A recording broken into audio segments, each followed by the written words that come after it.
Partiti 0-0 intanto quando si gioca da 2 minuti e 40 secondi. Sant'Antioco con la sua completa tenuta granata, con Cocco in porta, poi in ordine numerico Pinna, Cauli, Melis, Lai, Sinzu, Murroni, Pilloni, Lenzu, Meloni e Friargio. Risponde il Sant'Elena del tecnico Magia con Angioni, Ligas, Mozzo, Palmas, Picciau, Lepori, Marongiu, Marcia, Fenu, Concas e Bardi. 3-5-2 il modulo scelto da Roberto Magia per il Sant'Elena, un più classico 4-4-2 ci sembra, almeno per quanto riguarda le prime azioni di gioco, per quanto riguarda la squadra granata. Qui 16 minuti e 20 con Sant'Antioco in avanti. Attenzione a questo intervento difensivo ad opera di uno dei centrali di questa difesa 3 del Sant'Elena.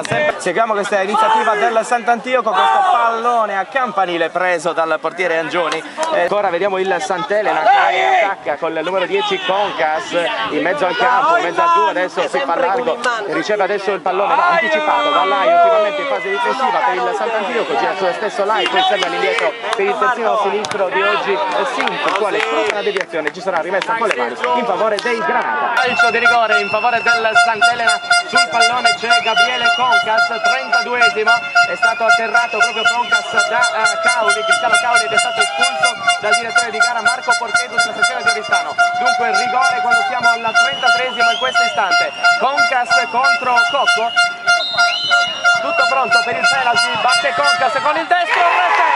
Calcio di rigore per i Granata, 1-0 il risultato in favore del Sant'Elena. Pilloni, il tiro, rete! Il pareggio del Sant'Antioco. La conclusione di Concas, bellissima con il destro, e la parata altrettanto bella del portiere Federico Cocco, che adesso fa ribalzare il pallone a terra prima di servire i suoi compagni. 1-1, 2 rigori, uno per parte, uno per la verità in mezzo ai 2 rigori l'aveva tirato Concas, aveva parato Cocco, il primo l'aveva segnato Concas, il secondo il 2-1 il marchiale.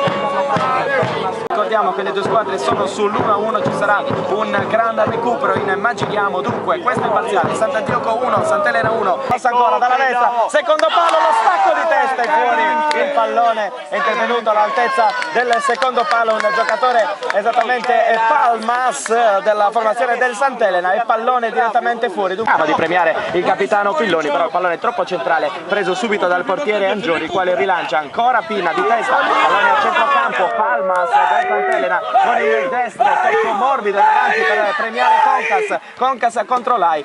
Adesso è Lai che rovescia il pallone all'indietro all'altezza della propria tre quarti campo, e Meloni adesso serve Leo Steri, avanza Leo Steri sul settore di destro, si accenta Steri, punta Palmas, ancora Steri con il destro, il suo cross in area di rigore allontanato di testa dalla difesa del Sant'Elena. Sempre 1-1, saranno 5 i minuti di recupero, sempre 1-1 al 48esimo, quasi il 48esimo, si giocherà fino al 50esimo, dunque 2 minuti e 10 per le due squadre per vincere questa partita. I gol li ripetiamo ancora: Concas al 33esimo e Pilloni al 45esimo. Da questo momento in poi 40 secondi e poi sarà fischio finale, e dopo una partita tutto sommato equilibrata.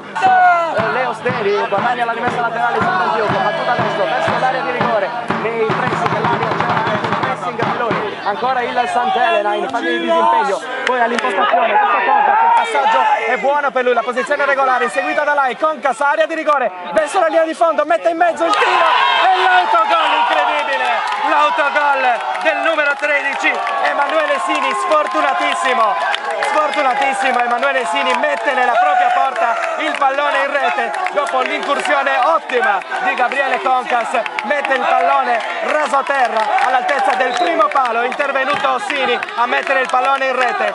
Sfortunatissimo il Sant'Antioco, vince il Sant'Elena, ormai è finita